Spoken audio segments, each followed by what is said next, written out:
कृष्णाकाठ यशवंतराव चव्हाण यांचे आत्मचरित्र. प्रकरण पहिले. जडणघडण. प्रसिद्ध कवी श्री गोविंदाग्रज यांची एक प्रख्यात कविता आहे. तिचे शीर्षक आहे कृष्णाकाठी कुंडल. कृष्णाकाठी कुंडला आता पहिले उरले नाही, अशी काहीशी त्या कवितेची ओळ होती. मी लहानपणी कविता वाचायला लागल्यापासून माझ्या आवडत्या कवितांपैकी ही एक कविता आहे. आणि ती आवडती का, तर कुंडल हे माझ्या आजोळच्या देवराष्ट्राच्या जवळचे 2-3 मैलांवरचे गाव. त्यामुळे ही कुंडलची कविता म्हणजे देवराष्ट्रातील कविता असे माझ्या मनाने घेतले. कृष्णाकाठी जसे कुंडल नव्हते व आजही नाही, त्याचप्रमाणे देवराष्ट्रही कृष्णाकाठी नव्हते व आजही नाही. पण तरीसुद्धा आम्ही सर्वजण स्वतःला कृष्णाकाठची माणसे समजतो. त्याला कारण आहे. कृष्णेत आणि कुंडल किंवा देवराष्ट्र यांच्यामध्ये 4-2 मैलांचे अंतर आहे. पण कृष्णाकाठच्या सुबत्तेची निदान सोबत तरी लाभली आहे, असा एक दिलासा आम्हा मंडळींना वाटत असे. आणि म्हणून कृष्णेबद्दलचे प्रेम हे बाळकडूसारखे माझ्या मनात आहे. सातारा जिल्ह्याच्या टोकावरील डोंगराच्या कुशीत वसलेले देवराष्ट्र हे एक लहानसे गाव. गावाचा आसमंत ऐतिहासिक अवशेषांनी भरलेला. इथे लेणी आहेत, देवळे आहेत. गावाच्या नैऋत्येस महादेवाची पुरातन मंदिरे उभी आहेत. सर्वात जुने देऊळ समुद्रेश्वराचे म्हणजेच महादेवाचे. गाव त्याला साग्रोबा म्हणते. गावाचे हे दैवत. डोंगरही साग्रोबाचा. आसपासच्या टेकड्यात ऋषीमुनींच्या गुहा आहेत. असे म्हणतात की देवराष्ट्र हे एका राज्याचे ठिकाण होते. सातवाहनाच्या राज्यानंतर महाराष्ट्रात जी अनेक लहान मोठी राज्ये उदयास आली त्यापैकी एक देवराष्ट्र होय. या राज्याची राजधानी कौंडिण्यपूर म्हणजे आजचे कुंडल होती असे म्हणतात. देवराष्ट्राच्या राजाचे नाव कुबेर होते अशी ही कथा आहे. कुबेरेश्वराचे देऊळही इथे आहे. देवराष्ट्राच्या नैऋत्येला असलेल्या सागरेश्वराचे मंदिर पार करून 1.5-2 मैलांची सागरेश्वराची खिंड ओलांडून खाली आल्यावर कृष्णेचे खोरे लागते. आजच्या स्वातंत्र्योत्तर काळातील तेथली सुबत्ताही जाणवते. पूर्वीही तेथे सुबत्ताच होती.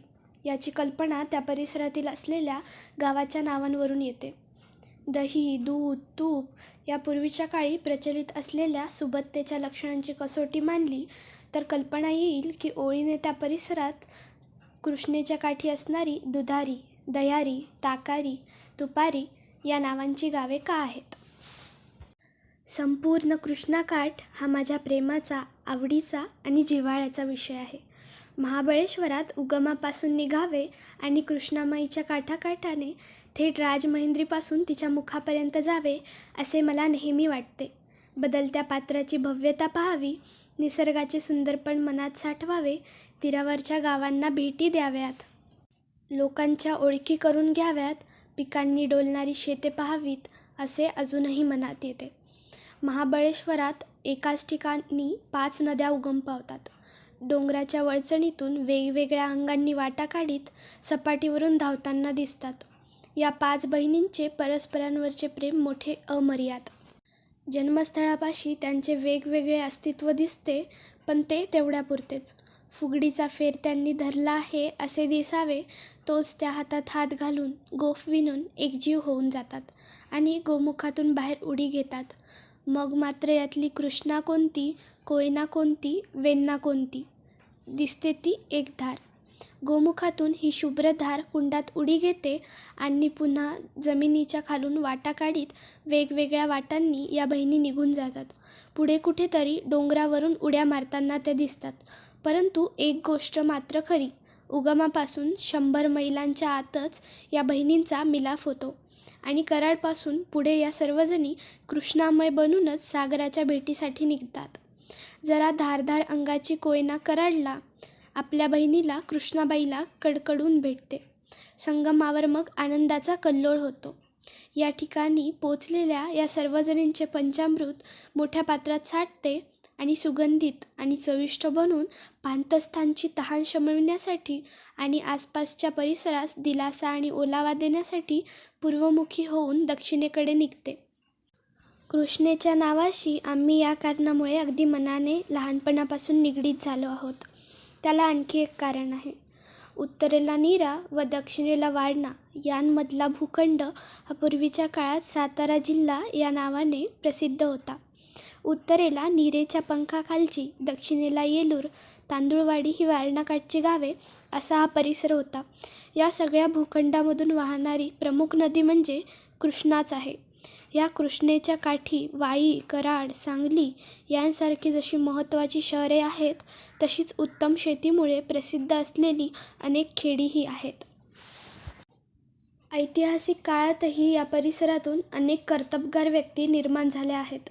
कृष्णाकाठच्या मिनवलीशी नाना फडणवीसांचा संबंध आहे, तसाच उमरतशी धनाजी जाधवांचा आहे.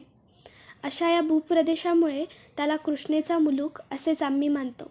अगदी शास्त्रशुद्ध दृष्टीने विचार केला तर कृष्णा खोरे हे याच्यापेक्षाही विस्तृत असे आहे. पण तो वेगळा प्रश्न आहे. सहवासाने, भावनेने कृष्णामाईशी आम्ही सर्व निगडीत आहोत, बांधले गेलो आहोत.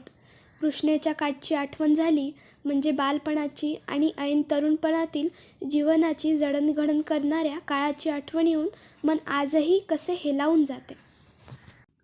देवराष्ट्र हे माझे जन्मगाव आणि आजोळ असल्यामुळे माझ्या अगदी लहानपणाच्या आठवणी या देवराष्ट्राच्या आठवणी आहेत. माझ्या जीवनातल्या पहिल्या 5-4 वर्षाच्या ज्या आठवणी आहेत त्या देवराष्ट्र, वडगाव, कुंडल, ताकारी या गावांशी निगडीत आहेत. ग्रामीण जीवनाची पार्श्वभूमी हा माझ्या जीवनाचा श्रीगणेश आहे. पुढे मी राजकीय कामानिमित्त आणि सरकारी कामासाठी देशांतर्गत आणि सर्व जगातही खूप फिरलो. तरी पण या परिसराची ओढ माझ्या मनात कायमची राहिली आहे. असे का होते ते मला माहीत नाही, पण वस्तुस्थिती ही अशी आहे. कुतूहल आणि जिव्हाळा वाटावा असाच हा परिसर आहे. देवपण घेऊन जन्माला आलेले हे गाव, पण त्याच्यात राष्ट्र ही संकल्पना सामावलेली आहे. सागरोबाच्या चोहोबाजू आनंदबनाने भरलेल्या. धर्म, अर्थ, काम, मोक्ष हे 4ही पुरुषार्थ येथे सार्थपणे वावरत असतात. सुपीक जमिनीत बी पेरले म्हणजे चांगले फोफावते, तशी इथली माणसे आणि मने. या मातीचा गुण आणि माणसांचे मोल हिंडता फिरता दिसू लागते. समुद्रात स्नान केले की त्रिलोकातील तीर्थक्षेत्रांचे पुण्य मिळते अशी जुनी माणसे म्हणतात. त्याचप्रमाणे अमृत सेवनामुळे सर्व जीवनरसांचे सेवन घडते असेही म्हणतात. इथे मात्र साक्षात समुद्रेश्वरच कुंडात उभा आहे आणि त्याच्याच प्रेमामृताने सोनहिरा वाहतो आहे. या लहानशा नदीला लोक ओढा म्हणतात. तिथे डुबण्यातच माझे बालपण गेले. त्यातील अमृतमय पाणी माझ्या पोटात आहे. सोनहिऱ्याची ही अमृतभूमी म्हणजेच माझे हे आजोळ. माझा अंकुर अवतरला तो इथेच. या गावाची ही पार्श्वभूमी असली तरी माझे आजोळचे घर हे या गावातल्या एका सामान्य शेतकऱ्याचे घर होते. संबंध कुटुंबाचे पालनपोषण करील एवढीही जमीन त्यांच्याजवळ नव्हती.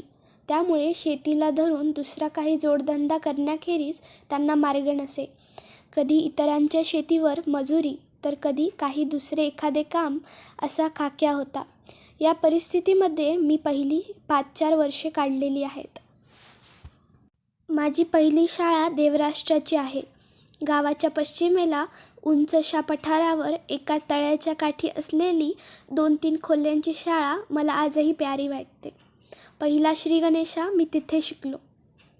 तो शिकवणारे माझे पहिले शिक्षक बंडू गोवंडे यांना मी आजही स्मरतो. मन लावून काम करणारे प्रेमळ शिक्षक ही त्यांच्याबद्दलची माझी आठवण आहे. गोवंडे मंडळी ही देवराष्ट्राची राहणारी असल्यामुळे त्यांना सर्व विद्यार्थ्यांबद्दल एक प्रकारचा जिव्हाळा होता. गावाचाच मास्तर आणि गावाचीच मुले असा संबंध असल्यामुळे कधीकधी फायदा असतो. त्यातला तो कदाचित असेल.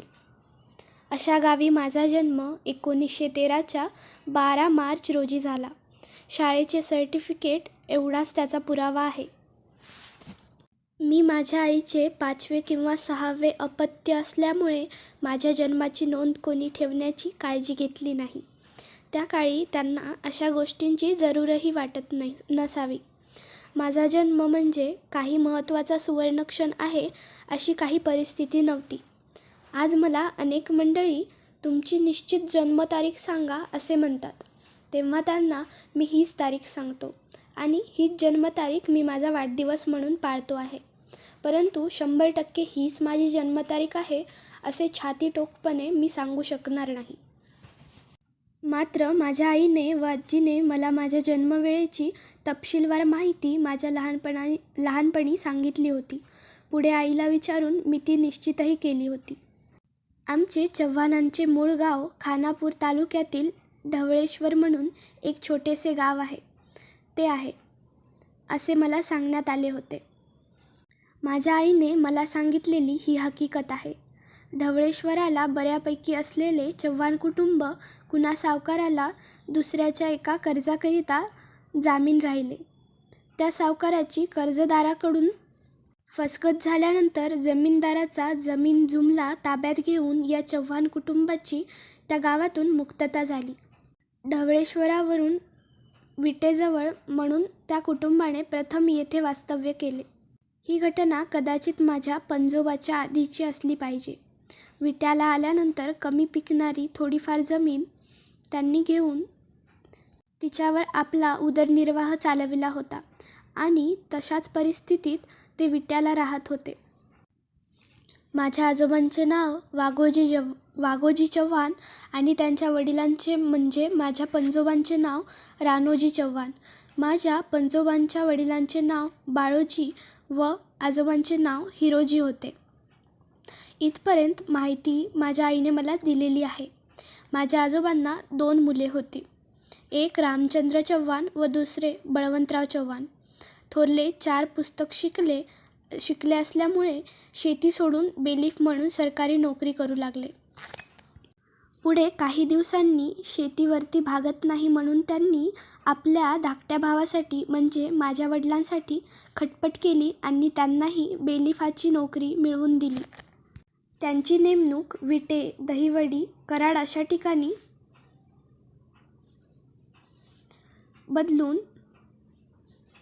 अदलून बदलून होत असे. माझा जन्म झाला त्यावेळी त्यांची नेमणूक कराडला होती. कराडला ते बरीच वर्षे राहिले. असे हे दोन्ही भाऊ बेलीफ म्हणून काम करत होते. कुटुंबाची काही पार्श्वभूमी ध्यानात यावी म्हणून मी ही हकीकत नोंदवली आहे. यावरून कल्पना येईल की माझ्या आजोबांचे घर काय किंवा वडिलांचे घर काय. हे सामान्य छोट्या शेतकऱ्याचे घर होते आणि सामान्य शेतकऱ्याच्या आयुष्यात वाट्याला येणाऱ्या ज्या गोष्टी असतात त्या सर्व आमच्याही वाट्याला आल्या होत्या. गाव सोडून नोकरीनिमित्त भटकावे, अधूनमधून शेतीकडे लक्ष देण्यासाठी गावाकडे जाऊन काही हाती येते का पाहावे असा माझ्या वडिलांच्या जीवनाचा खाक्या होता. माझे लहानपण हे इतर लक्षावधी गरीब घरातील मुलांच्या प्रमाणेच गेले आहे. खेड्यात राहणाऱ्या छोट्या व गरीब शेतकऱ्यांची संख्या त्यावेळी सगळीकडे पुष्कळ होती. असा एका कुटुंबातील मी एक. म्हणून माझ्या जीवनामध्ये इतरांपेक्षा फार काही विशेष होते असे नाही. सामान्यतः अडचणी आणि गरिबी यालाच तेव्हा जीवन असे नाव होते असे म्हटले तरी चालेल. हे सर्व सांगण्याचा हेतू एवढाच की आम्ही भोगलेल्या गरिबीचे अतिरंजित वर्णन मी करू इच्छित नाही. ग्रामीण जीवनातील त्यावेळचा हा सर्वसामान्य अनुभव होता. बऱ्यापैकी शेती असलेली 10-5 कुटुंबे आणि व्यापार उदीम सावकारी करणारी 10-5 कुटुंबे सोडली तर बाकीच्या सर्व लोकांच्या जीवनाचा व राहणीमानाचा स्तर बहुधा एकच होता. कोणी तेली, कोणी सनगर, कोणी धनगर, कोणी मराठा असत. पण शेतकरी म्हणून दिवसभर काबाड कष्ट करावेत आणि आपले जीवन कंठावे असे चित्र माझ्या कल्पनेप्रमाणे त्यावेळच्या सर्वच गावांमध्ये होते असे म्हटले तर अतिशयोक्ती होणार नाही. माझ्या लहानपणाच्या अनुभवाची ही पार्श्वभूमी आहे. त्यामुळे मला अशा स्तरातील व परिसरातील मुलामाणसांबद्दल एक प्रकारचे कौतुक व जिव्हाळा आहे. मग ती कोणत्याही जातीची का असेनात, त्यांचे माझे तेव्हाच जमून जाई. हा अनुभव मला माझ्या आजोळी आला आणि हाच अनुभव मी कराडला शिक्षणासाठी स्थिर झालो तेथेही आला. आजोळच्या घरी आमचा शेजार लहान छोट्या जमातीतील माणसांचाच होता. सनगर, धनगर, मुसलमान, रामोशी यांचा शेजार हा माझ्या आयुष्यातील एक विशेष ठेवा आहे, असे मी नेहमीच मानत आलो आहे. त्यामुळे त्यांची घरे, त्यांची राहणी, त्यांच्या चालीरीती या नकळत मला आपल्याच वाटत असत. माझ्या कल्पनेप्रमाणे माझा हा त्यावेळचा अनुभव आणि त्यातून निर्माण झालेली भावनात्मक स्थिती ही मला पुढच्या आयुष्यात अतिशय उपयोगी पडली. देवराष्ट्राला एखादे वर्ष शाळेत गेल्यानंतर मी पुन्हा कराडला शाळेत जाऊ लागलो. पण त्याच्या आधीच माझे वडील 1917 सालच्या प्लेगमध्ये वारले. मी वडिलांच्या प्रेमाला वयाच्या 4थ्या वर्षी पारखा झाल्यामुळे त्यांचे मी पाहिलेले रूप, चेहरा, मोहरा, शरीराची ठेवण या गोष्टी मला फार स्पष्टपणे आठवत नाहीत. एक गोष्ट मात्र निश्चितपणे आठवते, ती त्यांच्या शेवटच्या आजारात ते कराडहून देवराष्ट्राला आले तेव्हाची आहे. कराडला प्लेग सुरू झाला म्हणून त्यांनी आपले सर्व कुटुंब, मुलेबाळे यांना देवराष्ट्राला आपल्या सासूरवाडीला पाठवले होते आणि आमच्या मामांनी त्यांच्या लहानशा घरात ही सर्व कुटुंबीय मंडळी राहू शकणार नाहीत म्हणून महिंदवाड्याच्या शेजारी असणाऱ्या एका वाड्यात 2 खोल्यात आमच्या कुटुंबाची व्यवस्था करून दिली होती. आमच्या मामांच्या घरापासून हे घर तसे जवळ होते, त्यामुळे दिवसभर आम्ही मामाच्या घराच्या दाराशी रस्त्यावर खेळत असू. मी त्यावेळी 4 वर्षाचा असेन. असाच एकदा मामाच्या घरापाशी मी इतर मुलांशी खेळत असताना समोरून येणारे माझे वडील मला दिसले आणि मी धावतच जाऊन त्यांना बिलगलो. पण त्यांनी मला नेहमीप्रमाणे उचलून कडेवर घेतले नाही. त्यांनी माझा हात हाताशी घेतला आणि मला सांगितले, "बाळ, आपण घरी जाऊया, मला बरे नाही." मी त्यांच्या बोटाला धरून घरी आणले. आई-वडिलांचे काय बोलणे झाले मला कळले नाही, परंतु आईने वडिलांना अंथरूण टाकून दिले आणि त्यावर ते पडले. मला कल्पना नव्हती की त्यांचे ते शेवटचे अंथरूण असेल. त्यांना अंथरूण घालून दिल्यानंतर माझी आई घाबरून गेली, दुःख करू लागली. मला त्यातले काही एक कळत नव्हते. गावातल्या लोकांची ये-जा सुरू झाली, त्यामुळे कल्पना आली की काहीतरी गंभीर प्रसंग आहे, पण त्याच्या परिणामाची मला मुळीच कल्पना नव्हती. मरण म्हणजे काय असते हे मला माहीत नव्हते. 1-2 दिवसातच वडिलांची प्रकृती अतिशय गंभीर झाली आणि यातच ते मरण पावले. त्यांच्या शेवटच्या क्षणी आम्हा सर्व मुलांना घराबाहेर आणून समोरच असलेल्या एका तुळशीच्या कट्ट्यावर घोंगडे टाकून त्यावर बसवले होते. थोडा वेळ मध्ये गेला आणि एकदम आम्ही आमच्या आईच्या दुःखाचा हंबरडा ऐकला. कावरी-बावरी होऊन सर्व भावंडे तुळशीचा कट्टा सोडून घराकडे जाऊ लागलो, पण इतरांनी आम्हाला अडविले नि सांगितले, "बाबांनो, इथेच थांबा, घरी जाऊ नका." ही आठवण आजही मला व्यथित करते. माझ्या आईची समजूत काढणे कोणालाच शक्य नव्हते. तिचा शोक अनावर होता. माझी आजी, मामा तिची समजूत घालत असले पाहिजेत असे लांबून दिसत होते. माझ्या वडिलांची मला जी आठवण आहे ती एवढीच. यापुढे माझे सारे आयुष्य पितृप्रेमाला वंचित असेच गेले. त्यामुळे आईचे प्रेम दुपटीने वाढले असले पाहिजे असे माझे मत आहे. तिने आम्हाला दिलासा दिला, जिव्हाळा दिला. आमच्याकडे पाहून तिने आपले दुःख गिळले. खऱ्या अर्थाने वडिलांनंतर आम्ही अक्षरशः पोरके झालो होतो. आजी व मामांचा आसरा होता, पण त्यालाही काही मर्यादा होत्या. माझ्या आईकडून मी तिच्या पुढच्या प्रपंचाची जी हकीकत ऐकली आहे त्यावरून पुढचे सर्व काही तिला एकटीला एकाकी पद्धतीने करावे लागले. आपल्या माहेरी फार दिवस राहणे तिला शक्य नव्हते. प्लेगचे दिवस संपताच आम्ही कराडला जेथे भाड्याच्या घरात राहत होतो त्या घरी आलो. पुढे काय असा प्रश्न होता. घरात मिळवता हात नव्हता. शेतीचे उत्पन्न चुलत्यांच्याकडून केव्हा काही मिळाले तर मिळे अशी परिस्थिती होती. शेती हा व्यवसाय स्वतः न करणाऱ्यालाच नव्हे, त्यात जो राबेल त्यालाच काहीतरी मिळे. इतरांना ते कसे मिळणार. आमच्या आईने कष्ट करून 4-6 महिने तरी आम्हाला धीर दिला आणि जगवले. यावेळी माझे थोरले बंधू ज्ञानदेव हे 17-18 वर्षाचे होते. माझ्या वडिलांचे अनेक बेलीफ मित्र माझ्या आईच्या सांत्वनासाठी येत आणि आपण काहीतरी प्रयत्न करू असे सांगून जात. माझे वडील अतिशय प्रामाणिक आणि निष्ठेने काम करणारे गृहस्थ होते. त्यामुळे त्यांच्याबद्दल समव्यवसायातील मंडळींना आपुलकी होती. विशेषतः कराडचे त्यावेळचे मनसूफ यांनाही सहानुभूती होती. त्यांनी माझ्या आईला बोलावून धीर दिला आणि सांगितले, तुमच्या थोरल्या मुलाला बेलिफाची नोकरी द्यावी अशी मी शिफारस करतो. मला त्या मनसूफाचे नाव आजही माहीत नाही याची मला खंत आहे, पण आमच्यासाठी खूप खटपट करणारे माझ्या वडिलांचे मित्र बेलिफ श्री शेंगटे यांची आठवण मात्र झाल्याशिवाय राहत नाही. माझ्या थोरल्या बंधूंना नोकरी मिळावी म्हणून त्यांनी खूप प्रयत्न केले. त्या खात्यात त्यांचीही ओळखी पाळखी होत्या आणि एकमेकाला मदत करण्याची त्यावेळची परंपराही होती. त्यांनी अशी कल्पना सुचवली की आमच्या आईने आपल्या 2 धाकट्या लेकरांना बरोबर घेऊन सातारला तेव्हा असलेले जिल्हा न्यायाधीश अधिकारी कोणी इंग्रज गृहस्थ होते म्हणे, त्यांना जाऊन भेटावे. त्याप्रमाणे एके दिवशी रात्रीच्या रेलगाडीने आम्ही कराडहून साताराला जायला निघालो. सातारला रेल्वेने जायचे म्हणजे कोरेगावपर्यंत जायचे. आम्ही तेथून 11 मैल बैलगाडीने साताऱ्याला जावे लागत असे.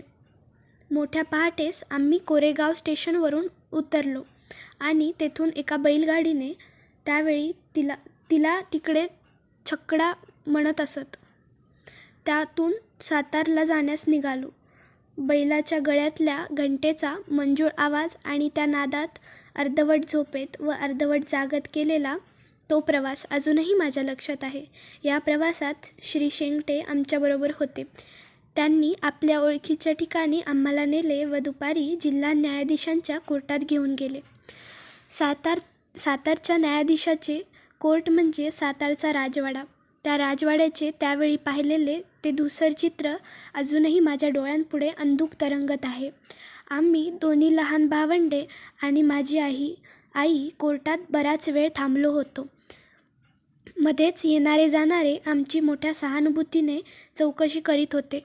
थोड्या वेळाने श्री शेंगटे आम्हाला म्हणाले, चला, तुम्हाला साहेबांच्या पुढे उभे करायचे आहे. ते आम्हाला त्यांच्या ऑफिसमध्ये दुसऱ्या एका अधिकाऱ्याकडे घेऊन गेले, इतके मला स्मरण आहे.